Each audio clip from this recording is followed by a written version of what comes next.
I am the president of this organization called Passaddhi Buddhist organization, which has just opened up a center here this morning. Passaddhi actually is, or was actually inspired by a very famous monk who served Malaysia for 55 years. He came in from Sri Lanka as a very young monk and stayed on till his death about 10 years ago. He's called Reverend K. Sri Dhammananda. We call him late chief. In fact, he has been chief of the Malaysian Buddhist movement all his service in Malaysia.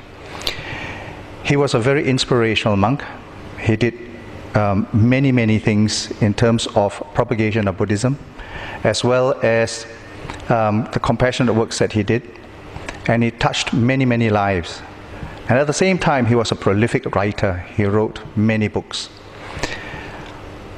I was introduced to one of his books only recently, actually, to be ashamed of, because he wrote so many books, and I only got to like his books much later. The book which impressed me the most was a very simple book called Why Worry? After reading it, I found that it was a book that touches many people and explains many of the experiences that we go through in life. And at the same time, I had the opportunity to meet up with another young monk, also from Sri Lanka, who was brought in here and trained under K. Sri Dhammananda. He served K. Sri Dhammananda in his last few years before his passing, and was also just as inspired by all the efforts and the commitment K. Sri Dhammananda put into his service in Malaysia. This monk by the name of Siridharma felt that he wanted to emulate and continue the good services of late chief. And he was always looking at how to go about doing it. And in one of our discussions, I told him that to start off an organization was actually quite easy. The difficulty will be in maintaining it and to make sure that it is sustainable. That would be the most difficult. So we left it at that. And sometime later, a couple of years later, his calling to serve and to follow the footsteps of late chief was even stronger. And I said, okay, maybe it is time for us to do something. And what a better way to do than to actually promote this book called Why Worry? Siridharma wanted to share this book with the rest of the world. And he said that what we normally find in hotel rooms will be either a Bible or a Quran. So we were thinking, why don't we place this book, Why Worry, into hotel rooms? And it was not too difficult, so we thought. So anyway, we went around and canvassed and managed to collect enough funds to do a first print of 5,000 copies. And we took this over to Sri Lanka, we launched it, and we got the Hoteliers Association in Sri Lanka to actually sanction this. And the books were actually placed in quite a few hotels around Colombo. It was distributed so quickly that there was a request for more. So we came back and we did another fundraising and printed another set of 15,000 copies. And the fantastic result was we started to get requests for these books through emails to be sent to many countries throughout the world. And when that happened, we knew that we were doing the right thing in sharing this book. So with the confidence of that one project, a book that was written by late chief and distributed to hotel rooms and receiving that type of attention, we felt that it was time to move on further. Now, late chief was also a very much big supporter of training monks to make them strong, not only spiritually, but also have the ability to share and to be sent around the world to spread the teachings of the Buddha. He spent a lot of time nurturing, and when we went to the monastic schools called Pirivena in Sri Lanka, we found that many of the schools actually acknowledged that late chief was a very special monk, and many gave him as an example of how the monks should practice. And with that in mind, we started to give support to the Pirivenas, the monastic schools, by giving them books, scholarships, and robes, the basic necessities of monks. And during that time, when we were going around the country, we also saw that there was also a lot of poverty in certain areas, especially in the rural areas in Sri Lanka. And for us to break the poverty chain, the best way will be through education. And this was where we started sponsoring students in terms of the needs like school bags and shoes.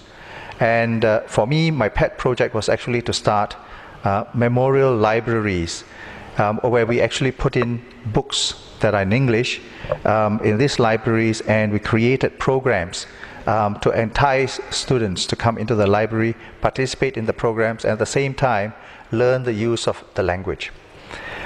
We now currently have 3 libraries in various locations, and in my last visit to Sri Lanka 2 weeks ago, I conducted a session on how to use the books more effectively.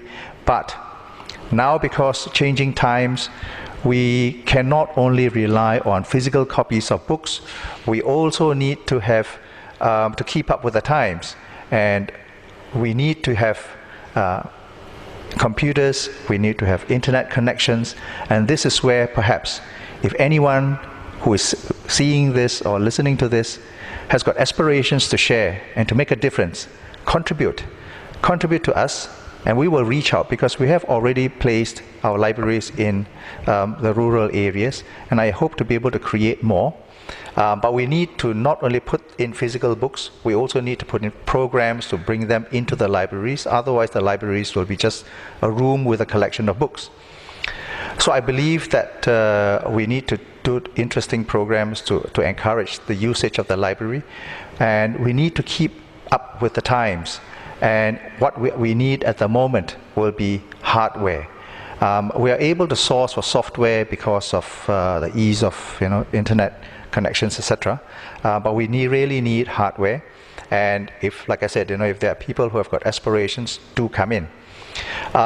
It's a long haul thing, which we know that if we were to only rely on getting support from Malaysia, sending it over to Sri Lanka for these programs, it will not be sustainable. So we created a foundation in Sri Lanka, and the foundation is named after late chief. Again, it's called Kesri Dhammananda Foundation, and we operate all the projects we do through this foundation. However, on the Malaysian side, we still wanted to continue with the good works of late chief, and there is no way that we can serve the community if we do not have a center. Hence, the starting of this center. This center was started, recently, not because we could not start it any earlier, but because of a concern. The usual concerns of, it's easy to start a center. Just round up a few people, start a committee, and you can have a center. Physical centers are easy. It's to run it, to maintain it, and to sustain it that's always very difficult. Mainly because either interest wanes, or people find that it's not what they're looking for, they leave, etc. So that was one of the stumbling blocks that we had to overcome. And eventually we told ourselves, Bhante Saridharma and I, that if we do not start from somewhere, we will not be able to move on along this journey. So we took the plunge. We found a place which we thought was suitable, in a suitable location, and through a group of friends, we started to collect funds. And as I started today, is we have finally have this center open. Our next event here will be on Vesak. Vesak's program will start from 9 a.m. in the morning till about 2 o'clock. Vesak celebration here will be on a smaller scale, but I hope to be able to share the spirituality of that event, and not so much the commercial side, not just because it's a holiday, but it is to understand the significance of the day that the Buddha was born, the day that he was enlightened, and the day of his death. And many people tend to forget the spirituality, the spiritual importance of this day. So our angle is to make this day a more spiritual day, where you come, have a quiet place where you can contemplate, understand, listen to a sermon, and participate in a Dharma discussion.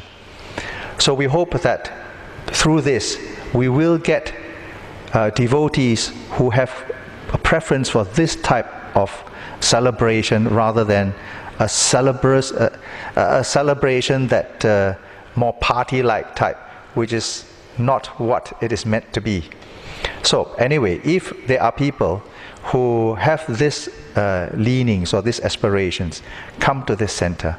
This center, the address is number 28, first floor, Jalan PJS 1/46, Petaling, Utama. May the Triple Gems bless you.